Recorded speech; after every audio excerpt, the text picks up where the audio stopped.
আসসালামু আলাইকুম। আপনি কি অনেক দোয়া করেও উত্তর পাচ্ছেন না? রাসূলুল্লাহ সাল্লাল্লাহু আলাইহি ওয়াসাল্লামের হাদিসের আলোকে ৫টি কারণ আপনার দোয়া কবুল হওয়ার পথে বাধা হতে পারে। ১. হারাম রিজিক। খাদ্য, পানীয় বা পোশাক হারাম উপার্জনের হলে সেই দোয়া আল্লাহ কবুল করেন না। ২. তাড়াহুড়ো করা। দোয়া করলাম কিন্তু কবুল হলো না, এমন হতাশা প্রকাশ করলে দোয়া বিফল হয়। ৩. অমনোযোগিতা।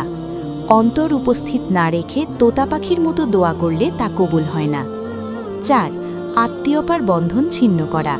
যারা নিকটাত্মীয়ের সাথে সম্পর্ক খারাপ রাখে তাদের দোয়া ঝুলে থাকে। ৫. পাপের কাজ। কোনো গুনাহ বা অন্যের অনিষ্ট চেয়ে দোয়া করলে তা মহান আল্লাহ কবুল করেন না। এই ভুলগুলো শুধরে নিয়ে বিনয়ের সাথে আল্লাহর কাছে চান, ইনশাআল্লাহ তিনি ফিরিয়ে দেবেন না।